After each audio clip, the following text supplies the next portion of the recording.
Hello and welcome to this week's as yet untitled podcast.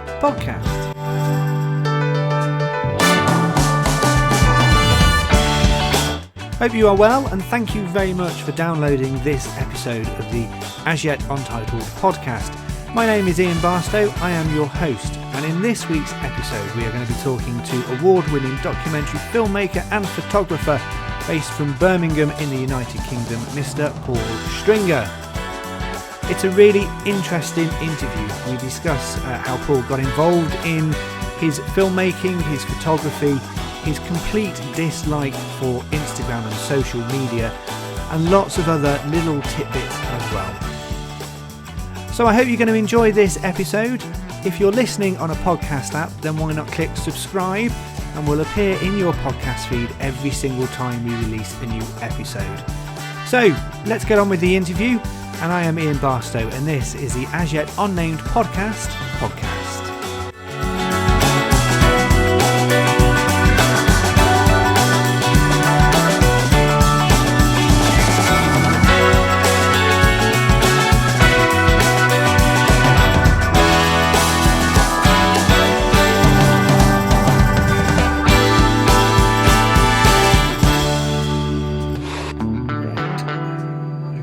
Tighter shot. The emotion is in the close-up. That's the rule. And I'm also on a wheelie chair, which is terrible. Yeah, I am as well, and I keep doing that and moving around. Right, Paul Stringer. Hello, Paul. How are you? Hello, I'm very well, thank you. Good. A bit of background. It's going to be a common theme on this podcast. Is that we used to present a radio show together. How many years? How many years ago? Or how many years ago? It's got to be 10 years ago? Yeah, well, I would have, 10 years at least, 12 maybe. I'm 30 now, so I would have been like 17, 18 when I did that. Yeah, see, I'm in my 40s. Don't want to talk about that. That's too old.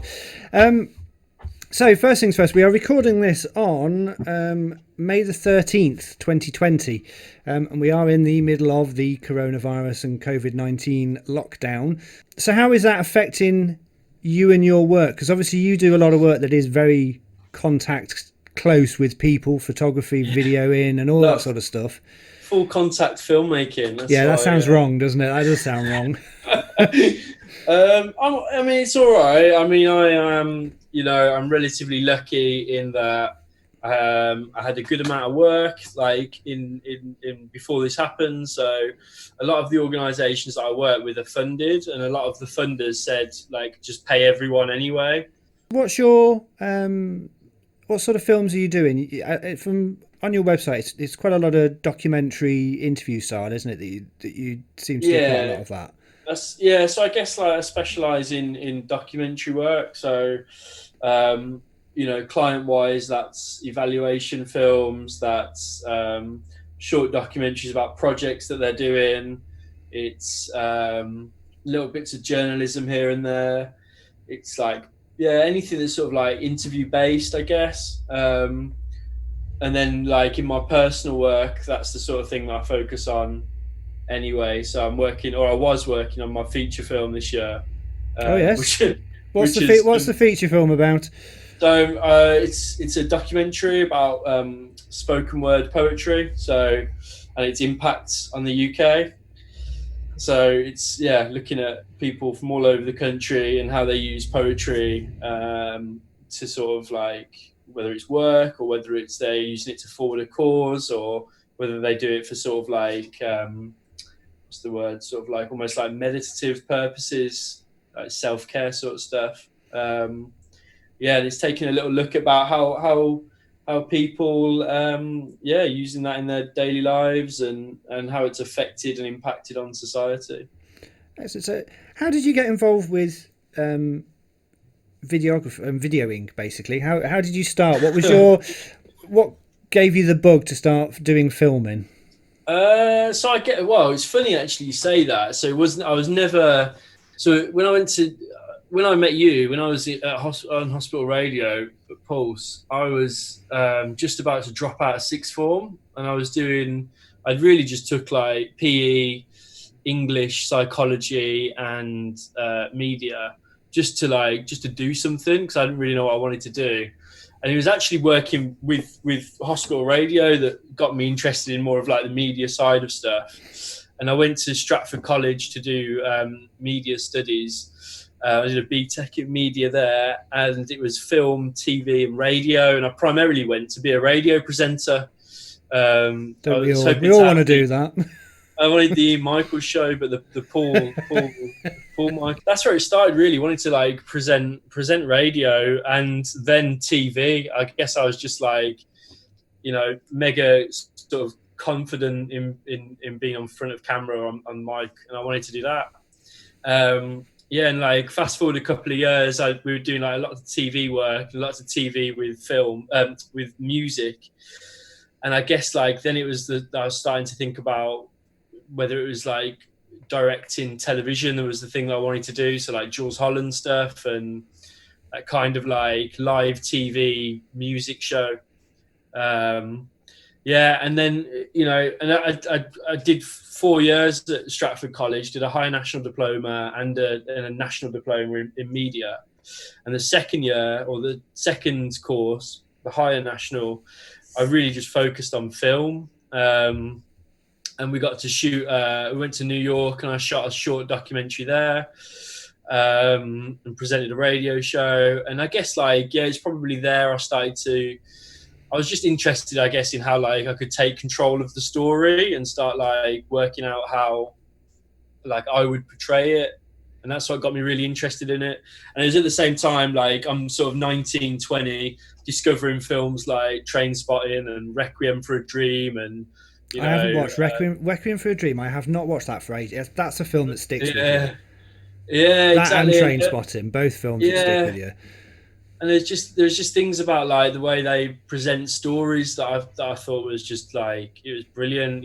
Like you can really tell it's a Danny Boyle film, or you can really tell it's a Darren Aronofsky film, or a Tarantino, and that's like classic film school kind of, or like film course kind of. I guess like repertoire of like films that you like. But that was what really got me interested in film, was that kind of, you get control over so much, and you really just, I really enjoyed that. I like the process of directing something. And then when I went to uni, I went to Lincoln Uni very much off a cuff of like, I got a letter through to say that I was invited, because I had to do UCAS as part of a college course, and I wasn't planning on going. I was busy. I was wanting to do something else. I wanted to do like work in film, sort of like from the get-go, from college. And I went and I hated it, but I met one guy, a guy called Andy Graves, and he had to drop out after like 1 year. But the first year we wrote this really funny film, and I thought we were going to be the next like Ricky Gervais and Stephen Merchant, and it was. Yeah, it was actually about the afterlife as well, which is hilarious. Oh, so he nicked it off you then? Absolutely, yeah. So yeah, that was our working title. But we made that, a couple of little films like that. I fell out of love with TV and stuff, because the lecturers really didn't sort of, I guess, like, I just wasn't engaged. So, and I have really short attention span. So if I'm not engaged, I'm just not going to bother, like, And then when I come to leave uni, I bought a DSLR to make films. So what was your, going on that then, what's your first camera? What was your first camera you bought? Your proper camera, as they call them? Yeah, it was a Canon 650D. Okay. And it was, which is like the one below the 750, it's not, they don't do it anymore. And I got it off a wedding photographer in Redditch, and he was giving it all up, and he like kept it pristine. Like even the manuals were still in like plastic wrap. And my dad bought it me. It was 400 quid, and he bought it me for my graduation present. And I just started shooting everything with it, because like a DSLR is so different to like a film camera that you learn on, so different. And it was just like learning all over again. So I just shot everything I could. And so have you always been freelance? Have you all? You've never worked for a company, so you've always been in the film, in filming wise. When I left uni, I just started freelancing, because it was the only thing I knew how to do. Really, was like, like thing that I was selling was like photography, so I just sold it to everyone, whatever I could do. So I shot restaurants and everything and just took cash for it, because it just made more sense to be using my camera to earn money than it was to like get a job in a coffee shop and do it sort of part time. It was very much like a lot of like where what I've done has always been like sink or swim. So like you either do it and it works, or you fail and you work it out and go again. So I freelanced. Yeah, pretty much always been freelance. There was a bit of time where I worked for a company called Beat Freaks as I got started in Birmingham, and they were really like the catalyst, I guess, to like my career sort of taking off in Birmingham. And I worked for them as a like a media manager as such for a year. Have you got a style, or does the style dictated by the client, or do you always try and put your look or mark on something you're doing? Yeah, it's difficult, I guess. The one thing that I notice, and some clients really don't appreciate this, but I think it's important, which is I tend to like let interviews let people talk for a bit too long, and like I'm really interested in like how people. So like when you ask me a question and I go, ooh, and then answer, that's interesting to me, because that's like however long I sort of and err about it. It's like how long it's taken me to grab that sort of answer from wherever in my head, and I find that mega interesting, like how people sort of like answer questions as well as what the answers are. So I guess I get told off a lot by clients for that, because they're like, oh, it needs to be snappier, it needs to be shorter, which is fair enough. That's because all of us have, we've only got 15-second attention spans when we're watching stuff online. Yeah, now. But they say that, and I've ran a little sort of video news agency for a little bit. Me and my mate were like shooting news and press around the country, and we were doing like really short pieces, and they were doing really well. But like people want depth, I think. Like that's why people get invested in 12-part 1-hour series on Netflix, because people want depth.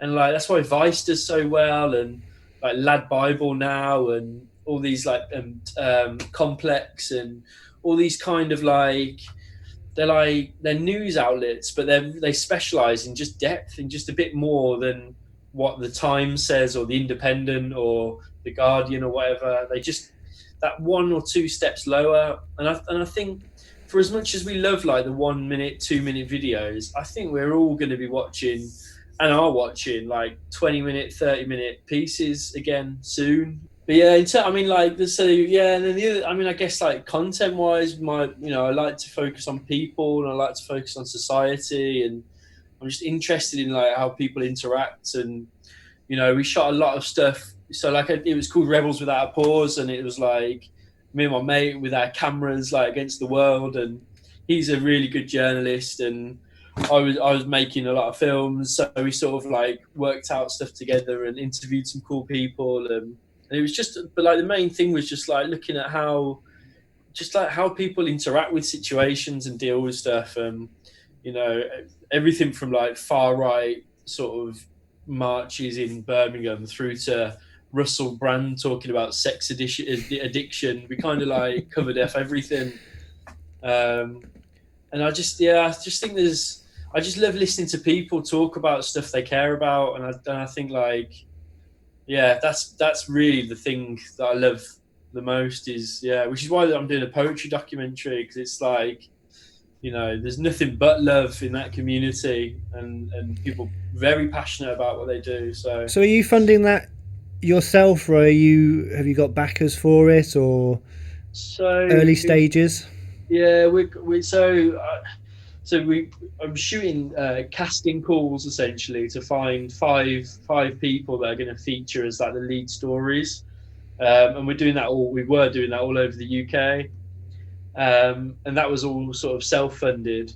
And then off the back of that, we'd make short films out of the interviews, and then they would hopefully, touch wood, they would go on to sort of raise a bit of capital for it. So yeah, there's a few people that are interested in it, but they need to see some stuff, which is why it's a bit annoying that this year has been scuppered for for filming, because they don't want to fund it if they can't see anything, which is fair enough. And yeah, I'm just yeah, so it's self-funded until it isn't at the moment. So So yeah, is that with the view to get it out on YouTube? Is it the view to get it out on a streaming um, platform? Because I mean, obviously places like Netflix do loads of documentaries, yeah, and there is more outlets now for people to put documentaries out that perhaps yeah. wouldn't be seen normally. It's yeah. I mean, like a view for distribution. Yeah, 100%. This will be the, you know, for like I've wanted to make documentaries since for like 6 years since I left uni and sort of started working with people and working with like in society and seeing stuff going on and wanting to tell those stories. I wanted to make documentaries, and this is sort of like the, I guess, like the piece that I want to sort of elevate myself, you know, to making documentaries full time. It's obviously a very difficult thing to sort of fund or like run a household and like fund a life while you're, you know, trying to make documentaries. You just need You to know, phone up Netflix and say, right, can I have a couple of million quid? I've got this idea. There you yeah, go. yeah. Well, that's the plan, you know. Then then it's part two. It's like spoken word returns. It's the return of the mic. You're Birmingham based, aren't you now? Yes, yeah. Which is obviously a melting pot of culture, people, and everything It's the in best city between, in the isn't world. it? It's the best city in the world. It's the best city in the world, and I've got proof. I got proof. I live it. I mean, I you know, I grew up in Redditch, about 40 minutes, whatever, south of Birmingham. Very, you know, normal, I guess, like normal for like for suburban Redditch Can't folk. wait to get out of it, but you still love it when you go back. That's how Yeah, I you find know, Redditch. yeah, It's like you know, every town, isn't it? yeah, I never moved back, but there's still like a little place there. You know, in fact, it's the lack of opportunity that almost spurs you on, like to, you know, which is like if there was like a little shred of opportunity, I'd never have done this. So, I always remember so someone said to me, "You can take the people out of Redditch, but you can never take Redditch out of the people," yeah, classic. So, which is and probably then true. yeah, and then I went to college in Stratford, which is another like, you know, 40 minutes away from Birmingham the other way, and then I went to uni in Lincoln, and that's like, you know, 3 hours north, and I only ever really passed through Birmingham, and I remember like really vividly coming back from university, having broke up with a long-term girlfriend, and it just, you know, I was just like fed up with everything, and I was coming back through Birmingham, and like someone just randomly was just like, "You're right, Bab." And I was just like, that's fucking cool, man. Like, who are you? Who are you, strange Bab? Like, strange person. And then it just so happened that, like, maybe 3 months later, I was scrolling through Gumtree looking for jobs, anything to do with the camera. And this is like 2013, sort of, yeah, like July 2013, maybe. And this Beat Freaks came up looking for an intern or a volunteer just to help them start a YouTube channel, like film some poets, film some dancers, put these videos up, kind of like, you know, an opportunity, and then see where it goes. And I went and met up with them in Birmingham. I thought, you know, it's a big city, it's doing something that I enjoy. If I can balance this with other stuff, then it's, you know, it's good to be creative.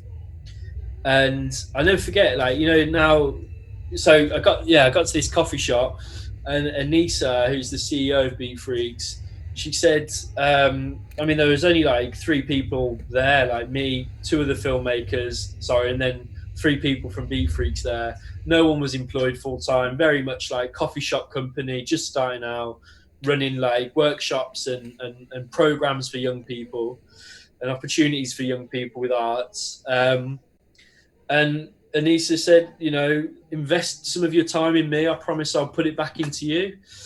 What a good thing to say to somebody. Yeah, and you know, we're like, what, say, we're 7 years on from that meeting. Beat Freaks is a 14, 15 person strong company now, doing stuff all over the world with young people in the arts. I'm out making films. very much so started as like this tiny little group of people that were like, yeah, we love making art, we want to support young people, let's make it happen. And they really did.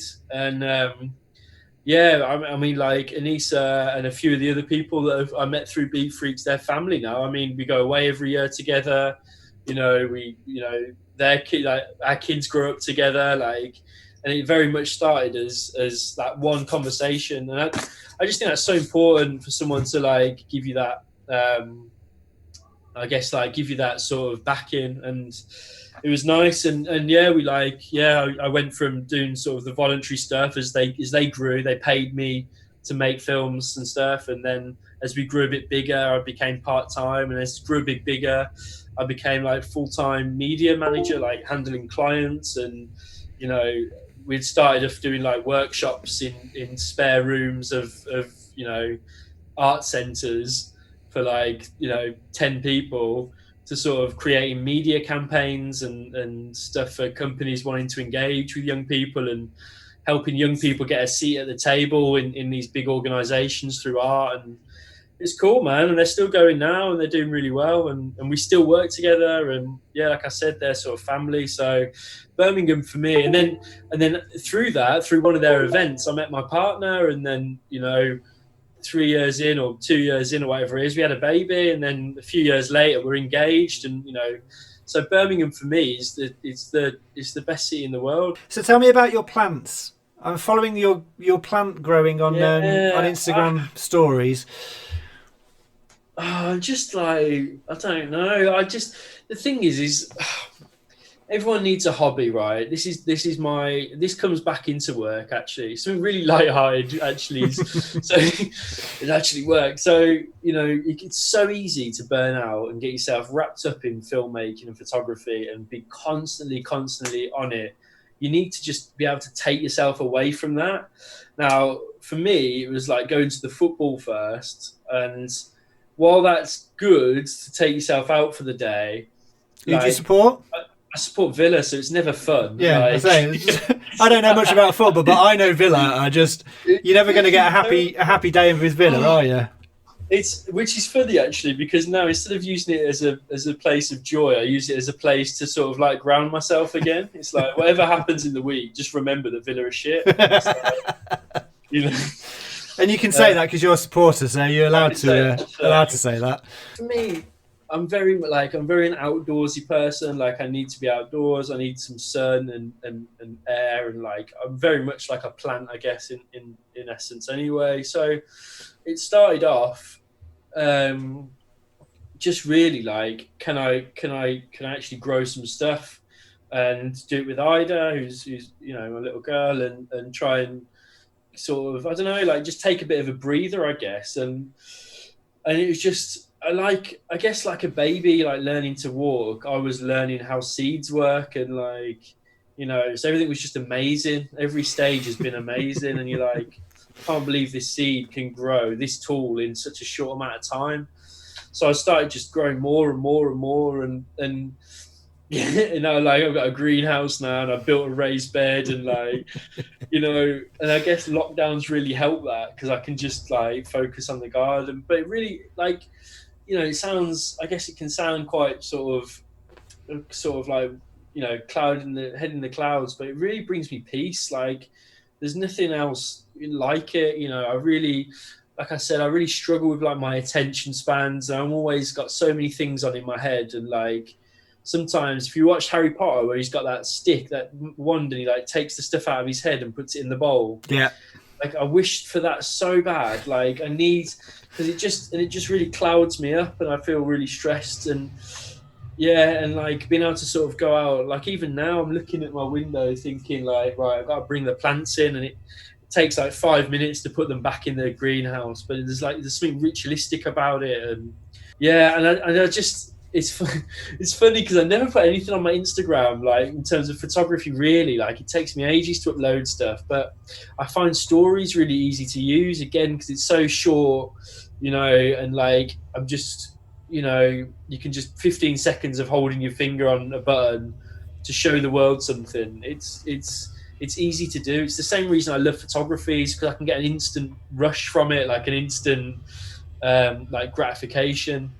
So See, yeah, just documenting it, I guess. And I'm very sweary anyway, so it kind of people have like messaged me to say like, yeah, it's funny because you swear a lot, and I'm just and you don't really know what's going on, and both of those things are true. And I love the story.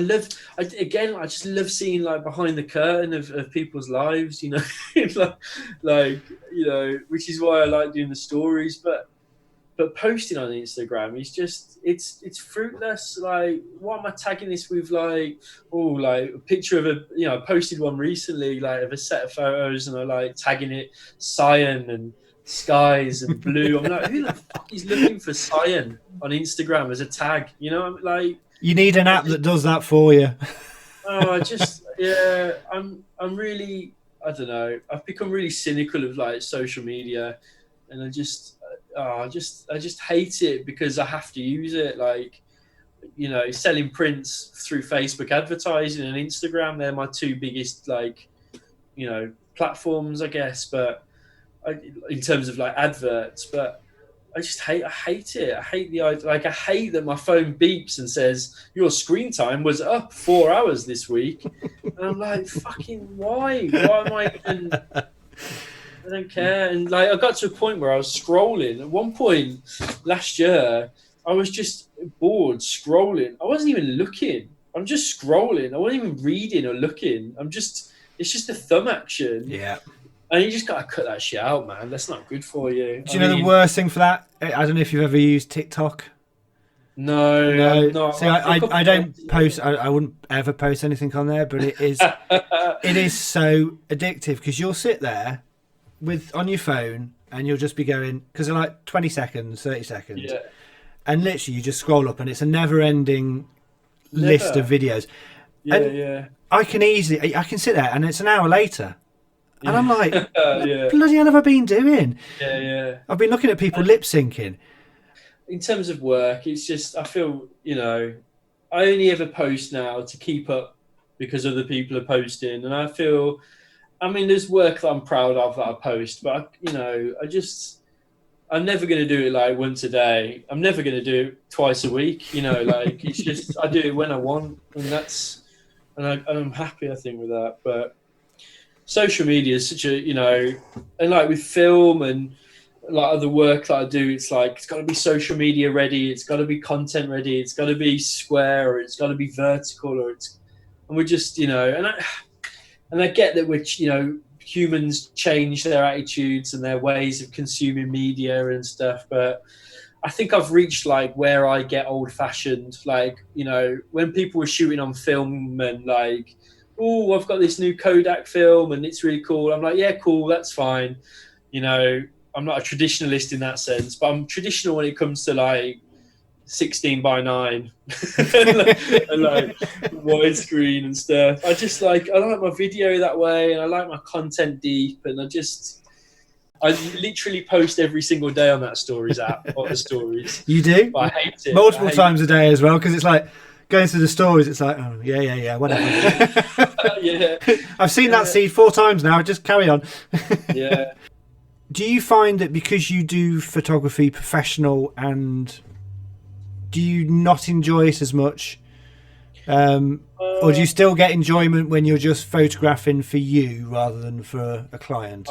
You know what? I photograph most of the film work I do a lot of personal stuff, but most of my photography work is commissions, and I do a lot less personal stuff photography wise. But I love photography so much because there's just look who's come to say hello. It's Luna. You interrupted, didn't you? There you go. Bye.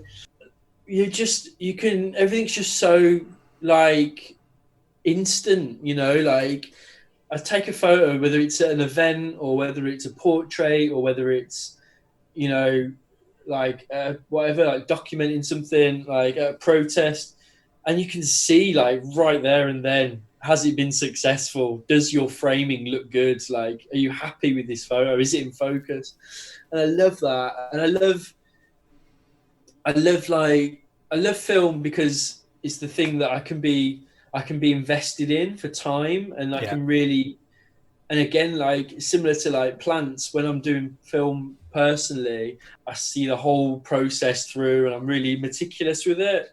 So instant, and like you just point and you shoot, you frame it up and you shoot, and you see what, you get what you get. And I guess, yeah, for me, I love shooting like documentary stuff and like journalism and protest, and you just catch like little moments that just you can't, they just don't have the same impact in film. You can film a protest and it can like, and you get the, people marching, banners, people are angry, whatever. But like, you can get a shot of someone and it just like immortalizes that moment, when someone's shouting with their fist in the air, or like one of my favorite photographs is of it's a grime cipher, it's a black and white picture of like loads of guys and girls around a microphone, and it's like you just catch like a moment, like just a pure nothing else. Like it's just, that is what you are, that's what you've got. And that's why I love photography. And I actually worry that eventually, I think, film will almost become second to the photography. Just in between those shots, someone laughing or adjusting their tie. I just love that shit. It's just, it's just moments, like it's so fast. Life is so fast. Photography just pauses us. It just makes you just stop and just go, this is what happened. See, This exact I think some of the most powerful photos you'll ever see are the journalistic photos of events. It's right. A lot of it is right place, right time. Yeah. I remember I was at an award show. When for these two here at the background, as you. Nice. The UK Press Editors Guild Award. I wasn't there twice, but anyway, I'm not going to that. I was speaking to so the September bombings, so the 7/7 bombings in London. Yeah. There was a journalist, press photographer there, and he got the photo of the people that. Sorry, give it that. He got the photo of someone coming out into a hospital, and it's the one where they've got a complete face mask, so an anti-burn mask, and it's that one photo. It's the one photo I remember. Yeah. From that day, like front page photo, wasn't it? Front page photo on nearly every single paper, and he was the one that got that. And he said he got there seconds before that person arrived, and he literally just put his camera to his eye, clicked the button, and that's the one photo. But that is, there's just something about that. Like, I mean, like again, like photojournalism. I've got so many issues with like photojournalism and like morality in it. And I went to like, what turned me on to like making documentaries was I got an opportunity to document an organisation called Stand Up to Racism Birmingham, and they were going to deliver aid and volunteer in the refugee camps in Calais. Me and my friend went to like document it, and like that's what I was like, this is important. Like, people have got to see this. Like, people need to see what's going on. But then at the same time, like, you're sort of going to photograph someone at their most vulnerable state. And I just, again, like everything, I really fight with it sometimes. Because is it right to photograph people in their worst? And that photo like you just described, with the burn masks on, right? That's so important. It's such a powerful image, and it really, it stands out in people's minds as like, this was the impact. This is real life. These are real people. This is, well, I think the migrant side. Also, we had that. There was obviously that image last year before, of the young child on the beach. Yeah, so exactly. The dead body of the young child, and that's one of those photos where you see it and you just stop. Yeah. And you sort of think, did the photographer think, should I photograph this? And then you think, actually, I'm glad they did, because it got for a tiny little bit of time, it had people actually thinking, do you know what? These aren't people that are coming here to take our jobs and whatever. These are genuine human beings that are putting their lives at risk for a better life. Yeah. And again, that is the power of photography. And I could understand the moral thing of people going, well, should he really have taken that photo? And you think, if you've got to tell a story, so the Vietnam War, Yeah. the young child running away from where they dropped the napalm, that's probably one of the most famous photos ever taken. Yeah. And I don't know if I would be able to do that. Yeah. I think you have to.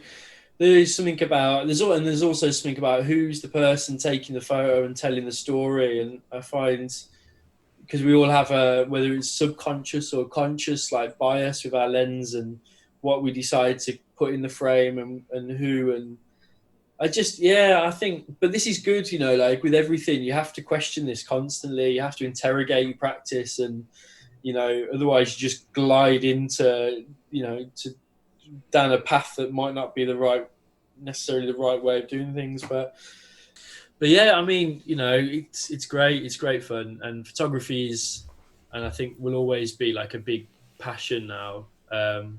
I haven't started photographing plants yet. That's the crossover that we're all waiting for. You need to do your macro. Start doing your macro photography of your it's funny flowers. actually. I do like macro stuff. Again, it's just so. I love watching people set up macro stuff, and it's so like meticulous and fine. And I'm just so much more like, I just want to shoot. So see, I do macro, and they can take, if you're doing stacking macro, which is where you take a shot, move the camera a millimeter, taking all that sort of stuff. You can take hours doing it, and and you'll put it all together, and then you'll suddenly go, oh shit, I've missed a frame.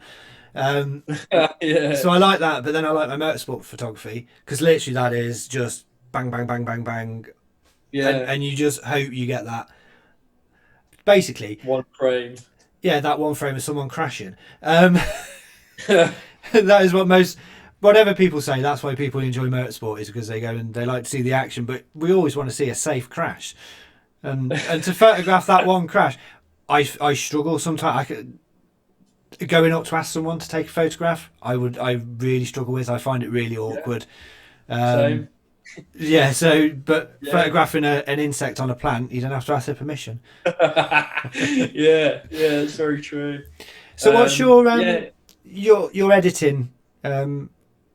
Do you like to take a photo straight out of camera and do a little bit of editing, or do you like to do a lot of editing? Do you like to get it right in camera? It's funny, again, like this is very, very apparent in everything I do. Like I like to do a bit of everything, and it's whatever really suits. So with the more like journalistic style stuff and like the documenting events, I tend to try and be as true to what's seen, like, just maybe a little brightness, just touching up the contrast, whatever.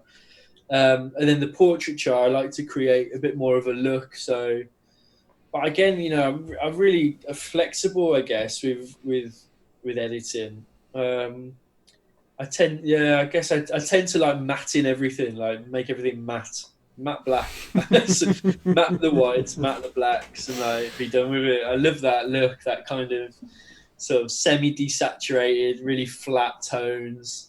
And I love like adding grain as well. Like, I guess if I could shoot anything, I'd just like shoot hip hop covers, that kind of like matte sort of desaturated. I shot an artist, the rapper, the other day, or a few months ago now, but put them out the other day, and that was just like, that's exactly the sort of portrait I like to take. It's kind of tweaked, so it's nice and flat and really bold contrast, and there's good strong lines in there from where like, how it's been framed and stuff. And see, the advantage now, digital photography, you can have one photo and edit in hundreds of ways, and you've got hundreds of different photos from the same, haven't you? Yeah.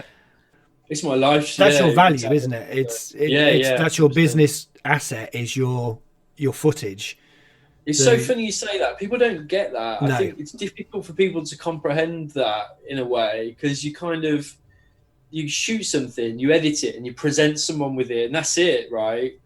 But you'd never really think about, well, where does it go in between all those places? And I lost wedding photos, so I don't really shoot weddings, but I'd shot a few weddings, and they were all like fine. I sent them out, and everything, and a few years later, I went to find them, and I think I just formatted like a wrong drive, and I just lost them. And I was like, shit, like I've only ever shot like 3 weddings, and one of them is now gone.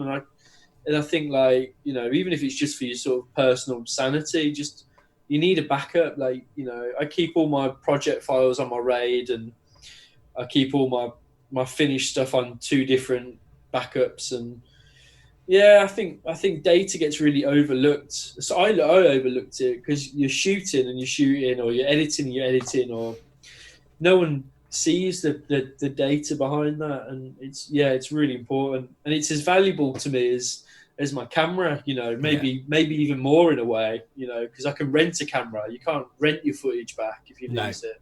No, definitely so not. Your kit, so you shoot with Canon 5D Mark III and a Sony A7S2. A7S2. I don't know Sony cameras particularly well. Yeah. And what lenses are you? I would imagine you're shooting prime lenses a lot of the time. Yeah, a lot of the time. So again, you know, like depends on what the job is, but film wise, I use a Metabones adapter for my Sony. So when I bought my Canon, I was shooting on a 5D and a 650D. So I bought all my lenses with Canon, obviously.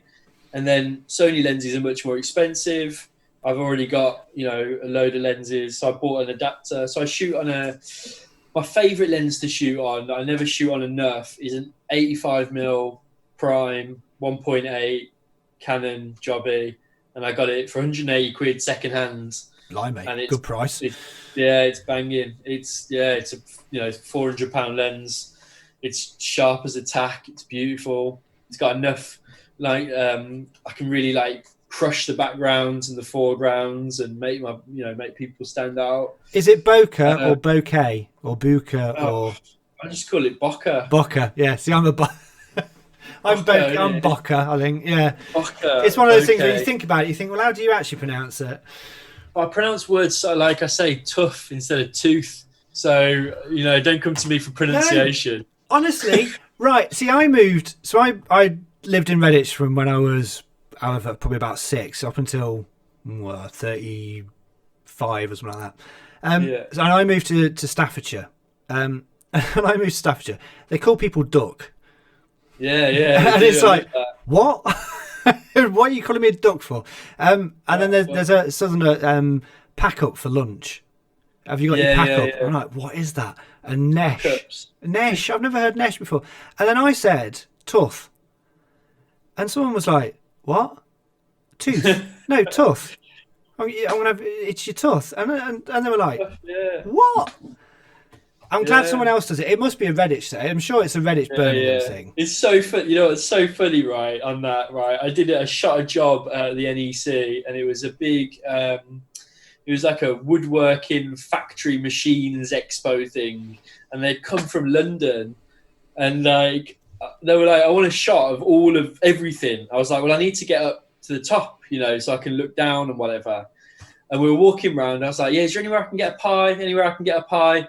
Anywhere I can get a pie?" And then I was like, you know, because I need to get this shot from the top. So where can I go? And she was like, "Oh my God." She's like, "I thought you were asking where you could get a pie." And I was like, imagine that. Imagine meeting a client for the first time and going, "Where can I get a pie, love? Where's the, you know, like, where can I get a pie?" It was so funny. But yeah, so that's my favourite lens. And then, like 28mm. I pretty much 28mm, 50, 85. I've got a 14mm super wide thing. Yeah, it's. I like to shoot on primes. It's not always possible, you know, especially with documentary. I've got a 24-105, which is one of the Canon L lenses, which is the kit lens for the 5D, and that's like, it's just banging. It's, you know, it's f4, which is a bit annoying, but it's just run and gun, shoot anything on it. It's super stable. It's great, really like good piece of kit. It's a proper workhorse. That and my 28mm are probably the most used, because I use the 28mm when I use my little gimbal, hand gimbal. I love gimbals. Wide. Pardon? I love gimbals. That's not a sentence of it, but I saw a steady, the big steady cams, the massive ones with the proper professional steady cams. The first time I saw them, it's like, I want to do that, because I just it's one of those strange things. They fascinate me. So yeah, I've got a Swift, what's it called? A Swift Pro gimbal. Nice. And they're just, it really does help, doesn't it, with you? Yeah, they're just cool. But it's funny because I shot so much on it that now I'm like, I want to really, so with this feature film, I'm just trying to shoot really nice framed still shots. That's my goal with it. But yeah, look, I mean, I used to be a proper like gearhead. I know it makes me sound like a druggie. I used to be a proper gearhead back in the day. And I just buy so much stuff because I thought I needed it, and then I didn't. And like, I don't know if everyone falls victim to that, but big time, like I've sold so much shit that I'd never used. Like I had macro filters that I used once just to see if they worked. And they were rubbish. And the truth is, it's not a cheap hobby, is it? It's not a cheap profession. It's not a cheap hobby, really, photography. It really isn't. It really isn't. And I think that's another like misconception when people are asking. No, and like this is not all the time, and this is very much not the people I work with anymore. But people that will want you to come and shoot something for free because it's a hobby don't realise that you might be rocking up with like $4,000 worth of equipment that's insured for like £300 a year. That's like, if I broke my lens, if I broke, say, that 24-105 lens, okay, fine, I'd be able to get around with it because I've got other bits now. But if that was my only lens, you got your 450 quid out of pocket. Who's got that knocking around, just to go, need one. I work when I do my motorsport photography, and I've got the insurance on the equipment. And you actually, when you do the insurance and you toss up how much it is to replace, and you think, I'm walking around with probably about £4,000 worth of equipment. Yeah. That you just fling around and fling on the floor and all that sort of stuff. But it is so expensive to do. My cameras are so bashed up. In fact, I love it. It's character. So I don't think my Sony's as bashed up as my Canon. Where is it? I don't know. Lost it. See what I mean? But like, it's got so many like little scrapes and bumps where I've just like slung it down somewhere or like dropped it to like do something else. And I don't know where I put that camera. Actually, that's worrying. I went there. There it is. This is just, I love this camera so much, and it's like, oh, there we go. And it's just, like just all bashed up along the bottom. You're going to be able to see it now, but.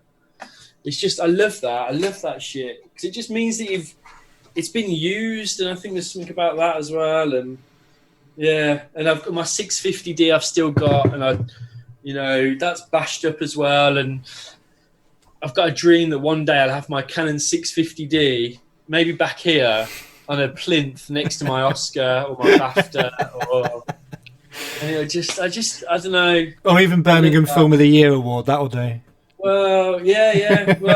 I mean, it's funny. I won a couple of awards for a short film, but there was no. The trophy went with because it was a client video. It was a documentary shot, and they had it in their office, which is cool. But yeah, I'm waiting for a trophy of some sort. So I put it next to Canon. I go back to these. So these was an online competition that I entered, and it's the Newspaper Editors Guild. Nice. So it's all the newspaper journalists, they're photojournalists, and it was 2 years on the row I got finalist and got to go down to London to do proper swanky bow tie, fancy meal at the Artillery House in the middle of London. And it is that thing. It was, how much a year ago was that? Hasn't got the years. 2014, 15, and it's one of those things. It's like, that's my peak there.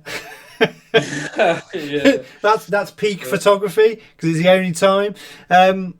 But it is nice sometimes just to get a bit of. It is nice just to have that bit of recognition, isn't it? Sometimes. Yeah, a little plaudit every now and again, like, and a nice night out. Love a good belly rub and a little pat on the head, and I just. Yeah, it shouldn't define you, but it's certainly nice when you get it. I live off that. every time someone says it's like, I'm an award-winning photographer, don't you know? I've definitely got that in my bio as well. You've got it on your website as well. Award-winning filmmaker.